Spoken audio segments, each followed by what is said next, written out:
So in today's War Thunder video, I want to go over some of the things that you might have missed whenever it comes to the new update Dance of Dragons, and also just the exciting things that I'm actually more excited for this update than actually the vehicles themselves. To be quite honest with you, like, there's not many vehicles within this major update I would consider myself like wanting to play.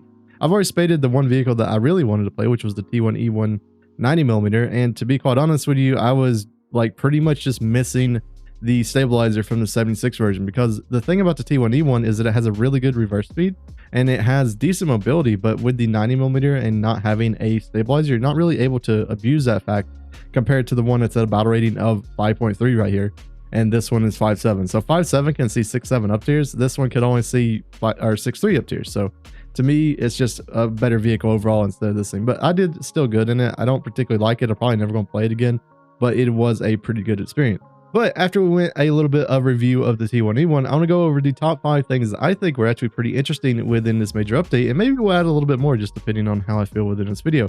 But the first thing is I want to show you guys a vehicle that a lot of people have requested to just get better, which is the HSTVL. This vehicle now has proxy rounds, which means that you can go after like helicopters, you can go after planes, and you may be like, dog, well, if it just has proxy rounds without any way to track the plane, it's kind of worthless in it, and I would agree. But they did add that in this vehicle in general. The question I really have about the HSTVL is, like, you don't really have many rounds to begin with. You only have 26, and since the actual dart round itself really isn't that great at doing post-pin damage, what is the like right number? I think it's gonna be like 22.4, just so that you have some proxy rounds that can go after like helicopters and also other things, but then you also have quite a few rounds to still shoot at tanks. I think that's gonna be like the magic number, but you can track them, and the trigger radius is like 8 meters, so it's actually really good. The question is though, like, you're not gonna have many rounds of this if you want to still be a light tank, but it's still gonna give you options, especially if you get like K50s and stuff like that to actually just come and hit you. It's gonna be definitely way better to play the HSTVL with this sort of thing now. It gets it online kind of with the 2S38. Just the question is, like, the ammo count is going to be your biggest fear factor with this whole vehicle. So the next thing I want to show you guys is the ability to customize your gun sights. I do think there's a couple bugs with it right now, so take this with a grain of salt of how I'm doing it right now. But what you do is you go to options, you go to ground vehicle settings, and then you'll see this thing at the very top up here that says sight settings. You click on this and you're able to customize every single vehicle in the game whenever it comes to different sights. You can do it for all of a certain rank in a certain nation, but as of right now, I don't really see a way to just like make a general sight for every single vehicle in the game, which is kind of sad. Hopefully they introduce it soon, but like, let's just say that you want to go to, I don't know, say you could go to rank 7, you can get the 120S, and let's just say that you don't like the blackness of the like reticle itself, you can actually change it. So you could go to like a light blue, you could go to something like green, you could even go to a red, especially if you want something like that. I think this is a really positive thing. And then also you can do more historical sites. So you can go to like the M1 right here, which means that you're able to get this sort of thing, which means that you can play it differently. But I think the cool thing about this is it's not really, to me at least, the historical sites and everything. It's more or less that, like, let's just say that you have like different issues, or like, let's just say that like you can't really see that well. You can actually just customize whatever makes the game feel better for you. Like, especially if you're playing the game in different ways, maybe you just need a different ways to actually see your sight, because a lot of people have different things where they can't see colors, they can't see different shapes and stuff like that. But this is overall a very positive thing. But if you don't like any of the user presets, like if you don't like the leopards or you don't like anything like that, you can actually just go down here and you can customize whatever you really want to whenever it comes out. So you can get the rangefinder.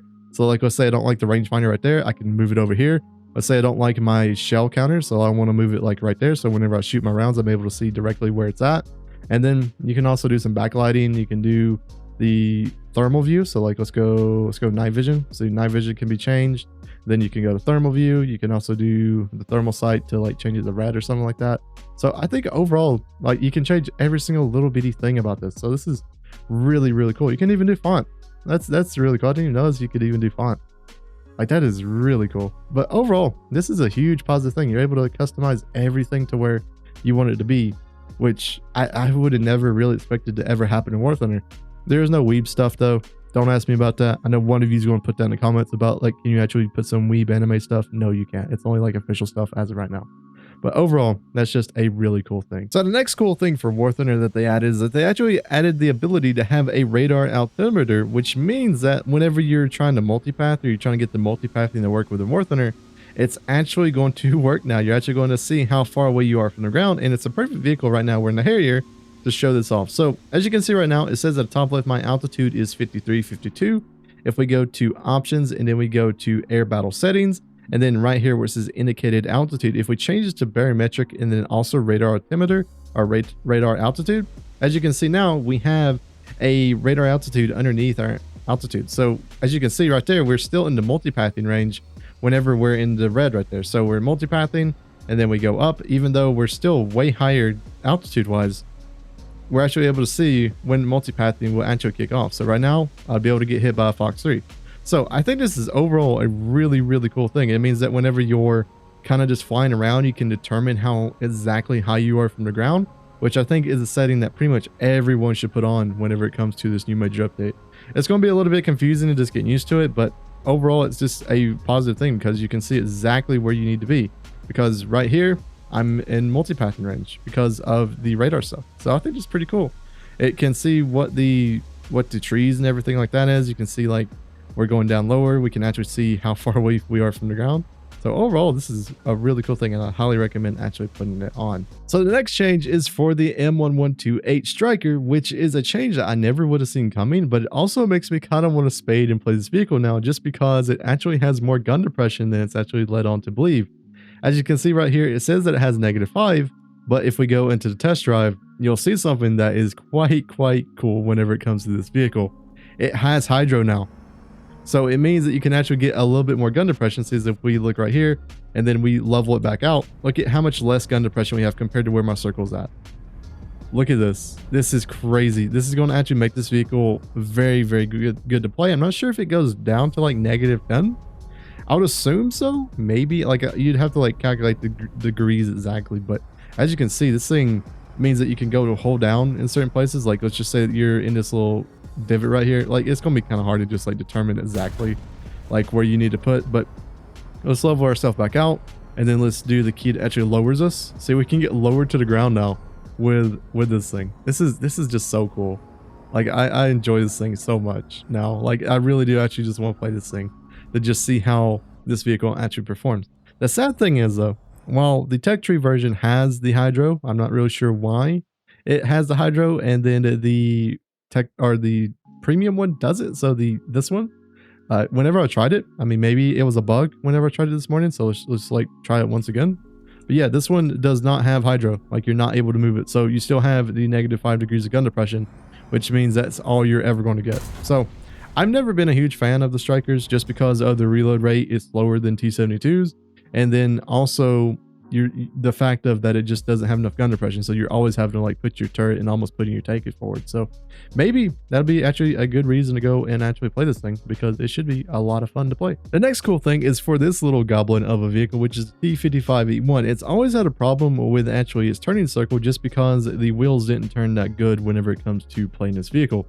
But now within the new major update, this thing is quite crazy on the front whenever you try to turn. Look at that. Look at how much the wheels can turn now, which means this thing can actually like get into like really good positions now instead of like having to like fight the wheels themselves. This thing overall is going to be really cool. I can't wait to like have a chance to play this thing again, to just see the like increased maneuverability. I mean, look at this. Like this is the one problem this vehicle kind of always had because of the casemate tank destroyer design of a gun, to where it only can traverse like so far left and right. It was always kind of hard to actually get the gun on target sometimes, but now with this, like you're almost going to be able to get it like precisely like on the target itself. I think this is going to be really cool and a really fun vehicle to play. This kind of feels like one of the like high tier wheeled vehicles where they have like a crazy like small turning circle now.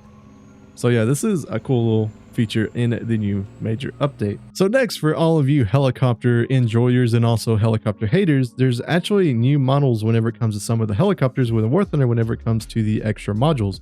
For the Apache, at least the H64A, you now have modules which if destroyed, you will no longer to be able to control your weapons. And then also whenever you shoot these vehicles, they should take a lot more damage.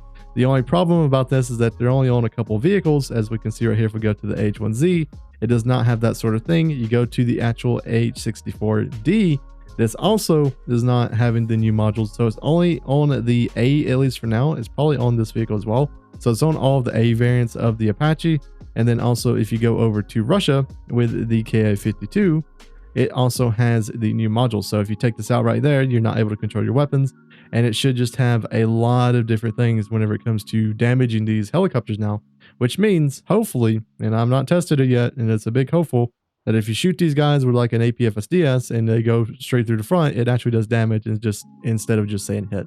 So this overall is a really good feature. So the next cool little feature, which really isn't a feature, it's been added in the past, but it's a more lenient actual thing where you're actually able to skip over the new vehicles. Like let's just say that you're playing, I don't know, let's just go to Russia, for example, and you're about to get the ZS-37-2, which I have right there. You can actually skip over this vehicle and go to this one before you get the new ZSU-23. The reason behind that is because of this little chevron looking thing, the little gold looking thing that goes across. That thing right there means that it's a new vehicle, and whenever it has that status, you're actually able to skip over it. Instead of it being 14 days now, you now have 28 days. So let's just say they put in a vehicle that is just impeding you. Like, I don't know, for some reason you want the Stormer instead of the Stormer AD. You're able to skip the Stormer AD from the Chieftain Marksman, and you're able to just go to the Stormer HVM right there. So you're able to switch between those for 28 days instead of 14, which is just a overall positive thing. And then finally, for the very last thing, which is also my favorite thing when this major update, is that the 45mm for Russia, at least for the aircraft, it like received a massive buff. Like, I am not exaggerating with this, because vehicles like the Tizma, which have the 45mm, they now have an APHE round. And this APHE round has a decent amount of pin, plus it has the same filler as vehicles like the BT-7.